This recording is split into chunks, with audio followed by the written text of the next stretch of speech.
Hello everyone, I am Dr. Rekha Prajapat. In this video, I will explain you about absorption and emission spectroscopy. So first of all, spectroscopy. What is the spectroscopy? Spectroscopy, where we study the electromagnetic spectrum. Starting में spectroscopy term का use visible radiation को अपने component wavelength में divide करके उसे study करने के basis पर साइंस की एक ब्रांच के फॉर्म में किया गया था. But now a days spectroscopy का यूज कंप्लीट इलेक्ट्रोमैग्नेटिक स्पेक्ट्रम के किसी भी पार्ट के स्टडी के लिए किया जाता है.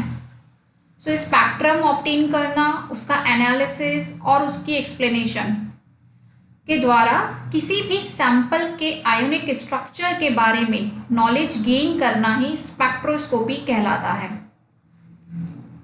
So the radiation obtained from the light source is passed out through the medium like solid, liquid और gas which absorbs it, and resultant light is studied through the spectroscopy, and the obtained spectrum is called the absorption spectrum. अभी हम यहाँ पे mainly दो type के spectroscopy की बात करेंगे. First one is the absorption spectroscopy and another one is the emission spectroscopy. इन दोनों टाइप के स्पेक्ट्रोस्कोपी में फोटोन और सैंपल के बीच में एनर्जी का ट्रांसलेशन होता है.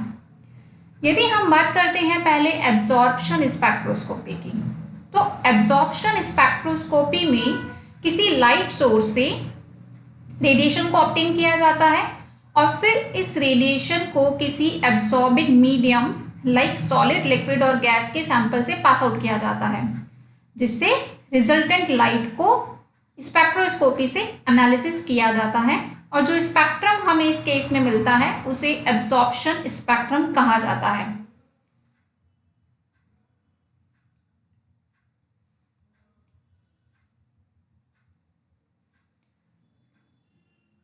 एब्जॉर्प्शन स्पेक्ट्रोस्कोपी में एटम या मॉलिक्यूल के द्वारा फोटोन का एब्जॉर्प्शन किया जाता है, जिससे लोअर एनर्जी स्टेट से हायर एनर्जी स्टेट में ट्रांजिशन होता है और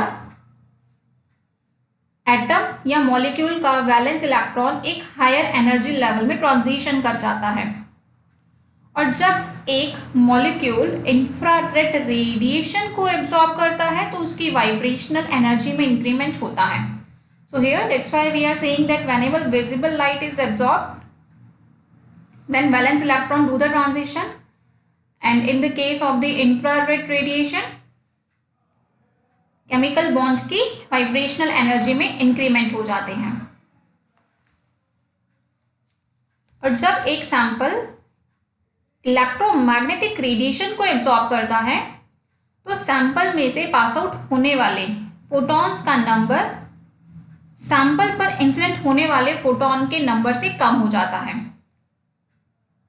So this lack of photons is measured in terms of the absorbance.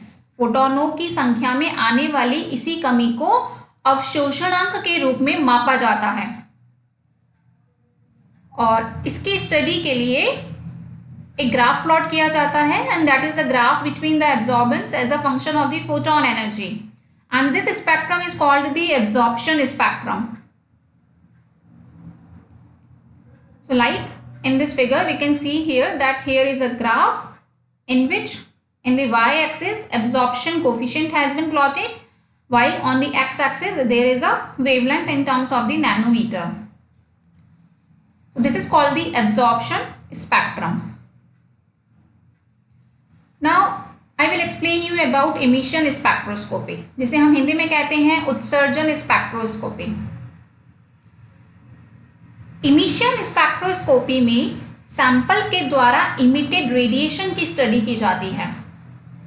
Suppose कि जब हमने किसी सॉलिड सैंपल को इंसैंडिसेंस तक हीटअप किया या किसी गैस में हमने इलेक्ट्रिक डिस्चार्ज किया तो उस कंडीशन में रेडिएशंस इमिट होते हैं, और यदि इन रेडिएशंस को स्पेक्ट्रोमीटर की हेल्प से डिस्पर्स किया जाए तो हमें एक स्पेक्ट्रम मिलता है. और उस स्पेक्ट्रम को ही इमिशन स्पेक्ट्रम कहा जाता है।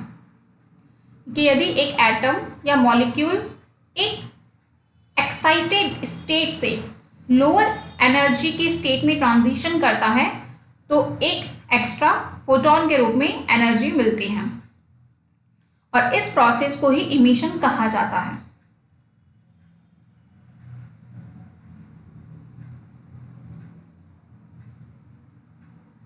इस टाइप के प्रोसेस को हम कई टाइप से अचीव कर सकते हैं, लाइक थर्मल एनर्जी से एक फोटोन के एब्जॉर्प्शन से, या फिर एक केमिकल रिएक्शन के द्वारा। साथ ही हम एक फोटोन के फोटोल्यूमिनेसेंस के द्वारा भी हम इसको इमिट कर सकते हैं।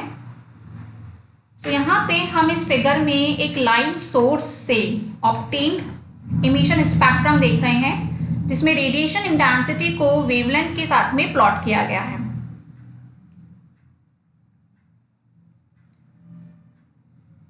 So now in this table we can see the various types of the spectroscopy, like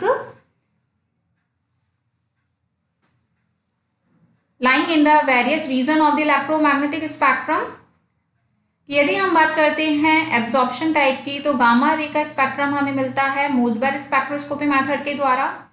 absorption के द्वारा एनर्जी ट्रांसफॉर्मेशन होता है एक्सरे के लिए, यहाँ पे हम एक्सरे एब्जॉर्प्शन स्पेक्ट्रोस्कोपी की बात करते हैं। यूवी और विजिबल रेंज में एब्जॉर्प्शन प्रोसेस होगा तो एटॉमिक एब्जॉर्प्शन या यूवी और विजिबल स्पेक्ट्रोस्कोपी को यूज किया जाता है।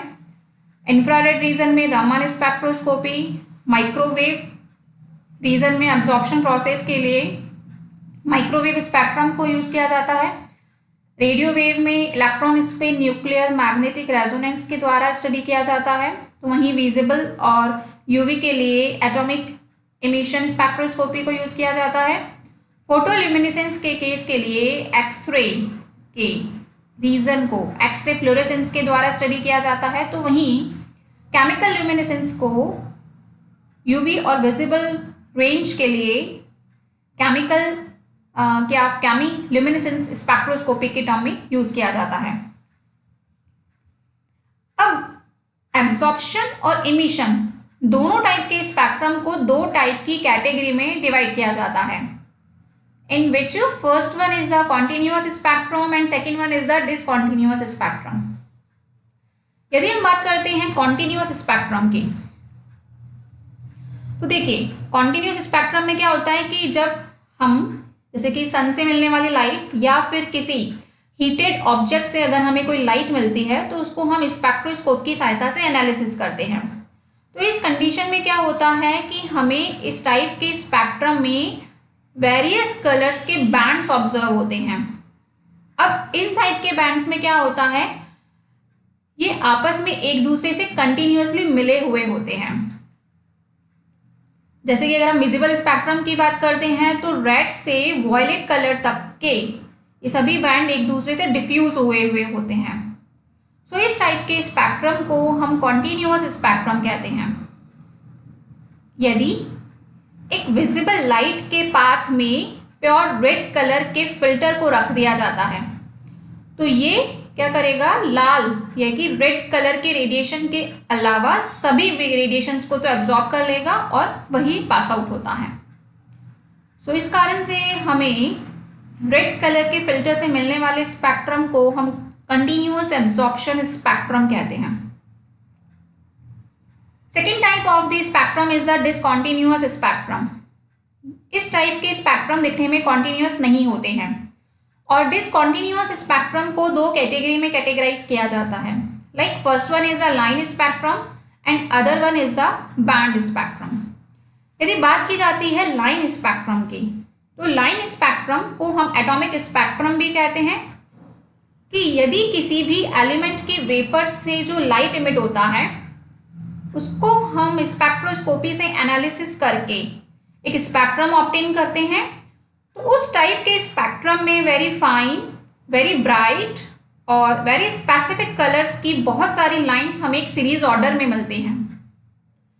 तो वी कैन सी दैट कि यहाँ पे दो कॉन्टिन्यूअस या रेगुलर लाइंस के बीच में एक डार्क प्लेस होता है। तो इस टाइप की लाइंस एक्साइटेड स्टेट में एटम्स के द्वारा इमिटेड वेवलेंथ के रेडिएशन को शो करती है और इस टाइप के स्पेक्ट्रम को लाइन स्पेक्ट्रम या एटॉमिक स्पेक्ट्रम कहते हैं। और इस टाइप का एग्जाम्पल होता है कि यदि हम सोडियम वेपर से मिलने वाले स्पेक्ट्रम में येलो रीजन में दो लाइन ऑब्जर्व करते हैं जिनकी वेवलेंथ होती है 589 nanometre and 589.6 nanometre.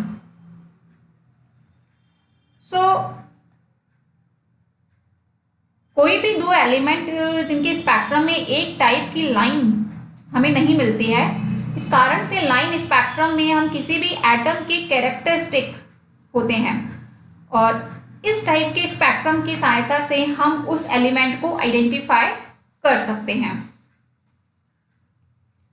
Second type का स्पेक्ट्रम होता है बैंड स्पेक्ट्रम। इस टाइप के स्पेक्ट्रम में हमें बहुत सारे बैंड ऑब्जर्व होते हैं और इन बैंड का एक एंड तो बहुत ही शार्प और क्लियर होता है जबकि दूसरा एंड बहुत लाइट होता जाता है।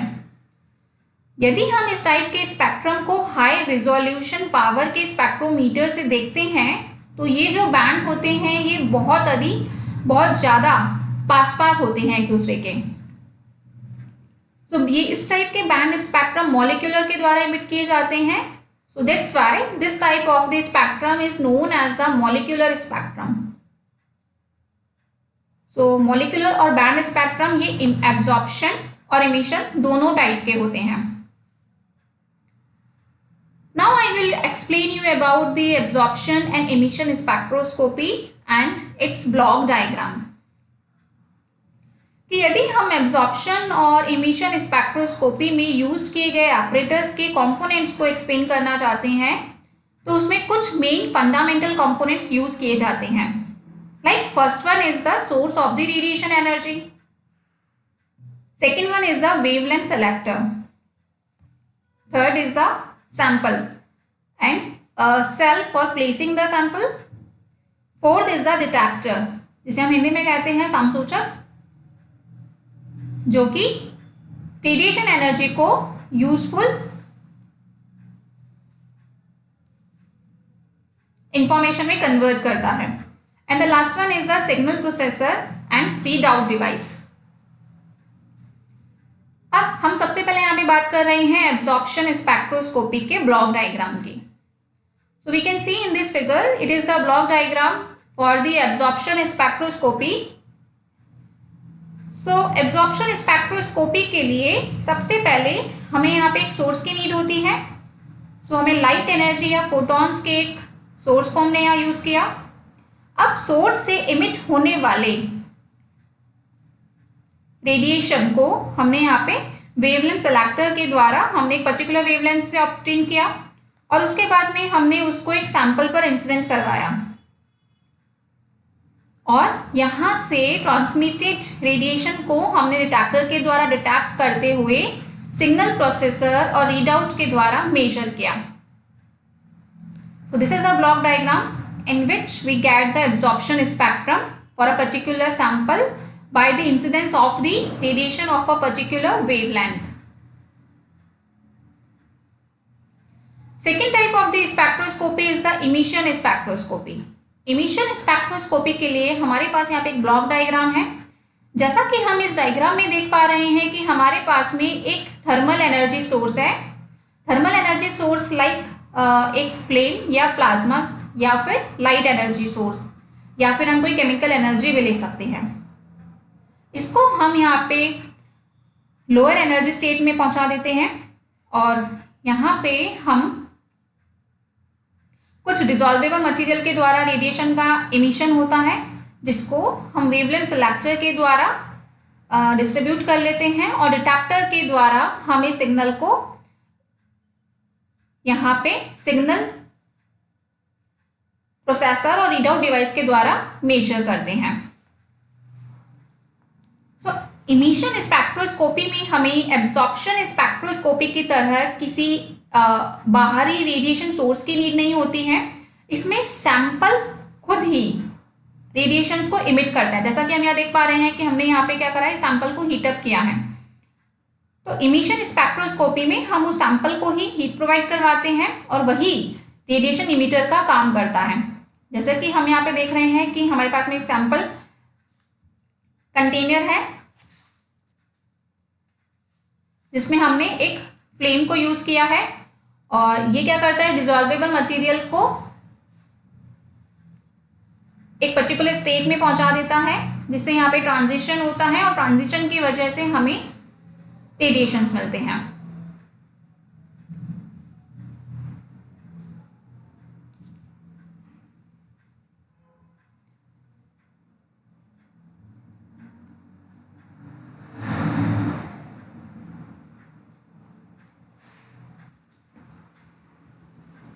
Now I will explain about the brief description of the component used in absorption and emission spectroscopy and their limitations.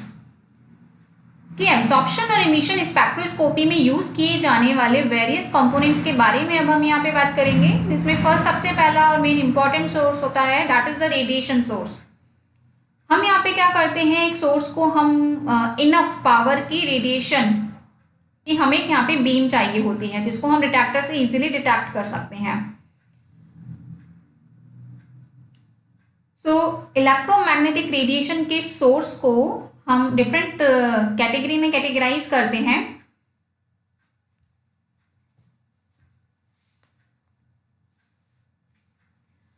So in this table we can see the normal electromagnetic radiation sources. Like first one is the hydrogen or deuterium lamp. Hydrogen और deuterium lamp की जो wavelength range है that is 160 nanometre to 380 nanometre. Means यहाँ पे कम pressure पर hydrogen और deuterium में इलेक्ट्रिक एक्साइटेशन से इंफ्रारेड रीजन में कंटिन्यूअस रेडिएशन को ऑब्टेन किया जाता है। यहाँ पे दो टाइप के लैम्प बनाए जाते हैं। पहले तो क्या होता है, हाई वोल्टेज टाइप के लैम्प होते हैं जिसमें एल्यूमिनियम के इलेक्ट्रोड्स के बीच में 2000 वोल्ट से 6000 वोल्ट का पोटेंशियल अप्लाई किया जाता है, जिससे उनके बीच में इलेक्ट्रिक डिस्चार्ज होने लगता है। और हाई रेडिएशन इंटेंसिटी के जनरेशन के लिए लैम्प को पानी से ठंडा किया जाता है। तो वहीं दूसरी ओर कम वोल्टेज के लैम्प के लिए एक ऑक्साइड कोटेड फिलामेंट लिया जाता है, जिसमें इलेक्ट्रिक फ्लो करके उसे गर्म करते हैं, और एक मेटल इलेक्ट्रोड के बीच में आर्क जनरेट किया जाता है। जब इस हीटेड फिलामेंट को इलेक्ट्रॉन प्रदान करते हैं तो 40 वोल्ट के पोटेंशियल डिफरेंस पर फिलामेंट और मेटल इलेक्ट्रोड के बीच में एक डीसी करंट फ्लो होती है। तो यदि अगर हमें एक यूनिफॉर्म इंटेंसिटी चाहिए तो इसके लिए इलेक्ट्रिक सप्लाई की हमें नीड होती है। सो दो टाइप यानी कि हाई और लो वोल्टेज के लैम्प, यहाँ पे हमें 160 नैनोमीटर से 380 नैनोमीटर की वेवलेंथ रेंज के रेडिएशन का कॉन्टिन्यूअस स्पेक्ट्रम जनरेट करते हैं। अब क्योंकि कांच यानी कि मिरर जो होता है वो इस टाइप के वेवलेंथ के रेडिएशन को एब्जॉर्ब कर लेता है, इसीलिए लैम्प की ट्यूब में क्वार्ट्ज की विंडो का यूज किया जाता है। और H2 और D2 लैम्प के रेडिएशन कॉन्टिन्यूअस सोर्स होते हैं और इन्हें हम मॉलिक्यूलर स्पेक्ट्रोस्कोपी के लिए यूज किया करते हैं। Another one is the tungsten lamp.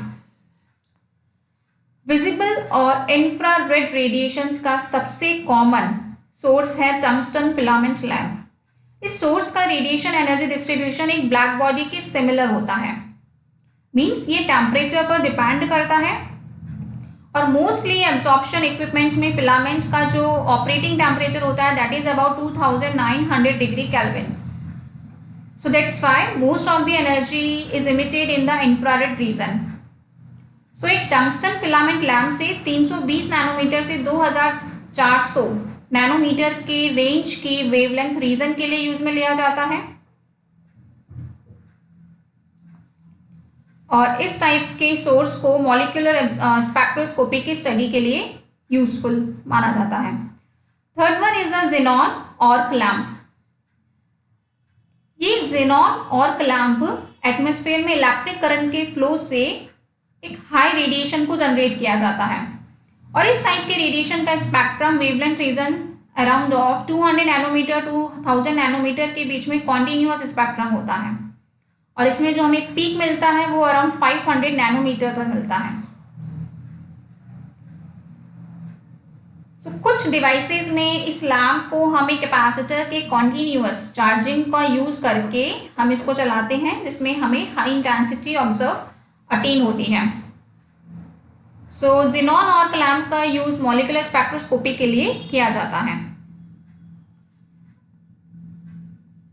अगर हम बात करते हैं इंफ्रारेड रेडिएशन के कॉन्टिन्यूअस सोर्सेज की, तो उसमें लाया करते हैं नंस्ट ग्लोअर, ग्लोबर सोर्स। सो नंस्ट ग्लोअर, इसमें क्या होता है, 1 से 2 मिलीमीटर डायमीटर और अराउंड ऑफ 20 नैनोमीटर की लेंथ का एक रेयर अर्थ ऑक्साइड का बना हुआ एक सिलेंडर होता है, जिसमें इसके एंड्स पर प्लैटिनम की सील की जाती है और इस सिलेंडर में करंट फ्लो कराया जाता है। और इस सिलेंडर के इलेक्ट्रिक रेजिस्टेंस का जो टेम्परेचर कोफिशिएंट है वो नेगेटिव होता है और ज़्यादा होता है, और इस कारण से इसे डल रेड हॉट तक हीटअप किया जाता है और पर्टिकुलर टेम्परेचर तक मेंटेन करने के लिए इसमें कंटिन्यूअस करंट फ्लो की जाती है।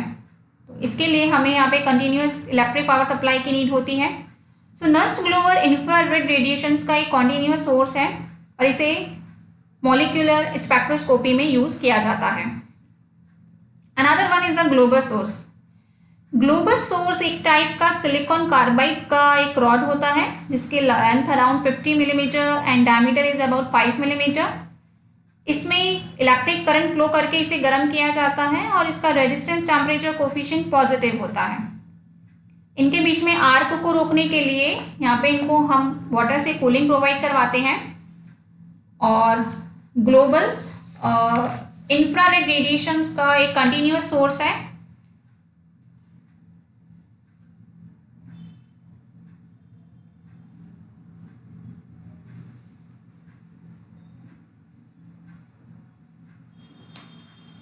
आगे बात करते हैं हम, जैसे कि देखते हैं another one is the laser.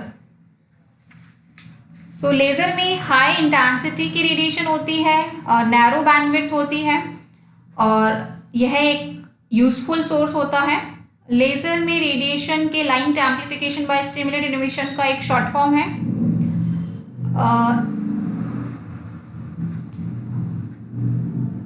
इसकी यूनिक प्रॉपर्टीज के कारण लेजर को हम इंफ्रारेड, विजिबल और अल्ट्रावायलेट रीजन में इसको हम एक यूजफुल सोर्स की तरह यूज में लेते हैं।